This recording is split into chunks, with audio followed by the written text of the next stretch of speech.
Rejected. Don't know about you, Guy Junker, but it's happened to me quite often in my life. How does Ray Shiro feel about Christopher Letang? With employers or women, mostly? Well, let's just leave that silent and unannounced. Kris Letang offered $6.75 million per year over 8 years, and he says it's not enough. Let's come back with another offer, shall we? Not necessarily declaring it dead, but here on Friday of heading into hot stove season in full force in the NHL and the draft this weekend. Very interesting. What do you make of it? Well, the good thing is it doesn't seem like either sides have gotten mad and slammed the door and said that's ridiculous. They both said that he still doesn't want to play anywhere else. This is where he wants to play.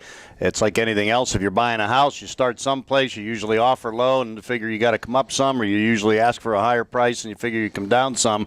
Will they be willing to meet somewhere in the middle? Is he firm on $7.5 million a year? Are the Penguins firm on $7 million a year or less? Could they come to an agreement and say $7.2 million a year with something? I don't know, but I think the encouraging part of it is that both sides still seem open to trying to talk. I think it's just an opening salvo. Yeah, I mean, it seems like they're close enough that it would be crazy at this point to draw the line in the sand. I mean, well, it seems close enough, but actually, what is it? About $700,000 a year over the course of 8 years. That's that's a lot of money. That's $5-6 million. What is it? That's it's easy for me to say it's close. Well, Ray Shiro, he's often in the past, and Rob Rossi, who broke the story for the Trib, and excellent read at triblive.com, he uses the term wiggle room. Right. It sounds like there is some room for movement, but Shiro in the past has given some firm offers, take it or leave it. Jordan Stahl certainly was one last year where it was a different scenario. He didn't want to sign here. He kind of made that clear. But other guys, when they get into their 30s, Jarkko Ruutu, we're going to offer you this. We can't. Max Talbot, we can't offer you that third-year difference deal. They've never been in this situation with a young, ascending in his prime player, late 20s, who might be one of the best at his position in the league. Or if they have, it was the first deal of its kind. Not a guy like this where you already have a Malkin and Crosby signed, or even a Marc-Andre Fleury signed long-term. So I don't.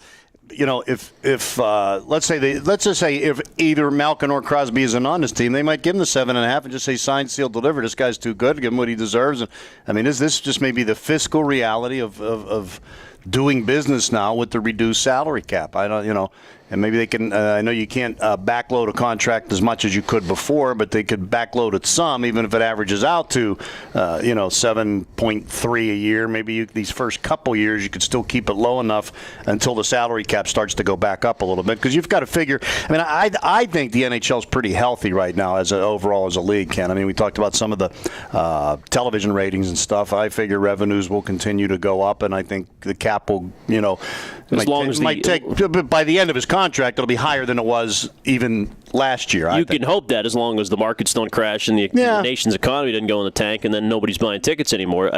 I'm sure Shiro's got to be thinking the same thing, but also you've got $40 million of 64 in a couple years tied up with just 6 or 7 players.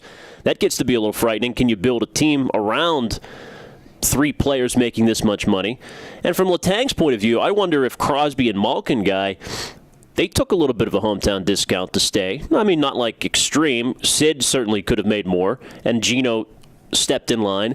Letang would make less than these guys, but pretty close. Pretty close, but he's not their position. Are they upset that Letang, he says he wants to stay, but he's still playing hardball with the finances? What guys really think, and I was going to say, what they really think deep down inside, we may never know, but we do know in today's. I mean, these guys do not seem like they're that hell-bent on making the most on the team or making the most in the league. They seem more interested outwardly and by their actions with their last 2 contracts of keeping this team together. So I don't think it would be a problem. Would Sid and Malkin rather have Letang on this team making close to what they make, or would they rather lose him so they keep their elite status? They'd rather have Letang on this team, I think. Well, the fact that the numbers came out. Rob Rossi is a terrific reporter for us, and maybe he just had a great scoop here. But the fact that the dollar figures came out like they did in the Stahl situation last year makes me wonder if that's not a little intentional leak on the Penguins' part, and this is the first sign that he's going to be traded this weekend. It very well could be. I mean, I would not at all be surprised if he's traded this weekend. I'm glad that both sides seem to think there is some wiggle room. I've said from the very beginning when we started talking about this, an hour after they were eliminated, I think it'll be very difficult to sign him. We've got some national guys on this week. I think it's a 50-50 deal. I think it's much less than that. I'll be more surprised if he stays than if he goes. I think it's at best 60-40 he leaves. If he goes, that's a lot of good players that have left what we think of as the hockey mecca here with Crosby and Malkin, and they hosted and want to stay. Obviously, Suter and Parise last year. Yager entertained coming here, didn't come here. Talbot left.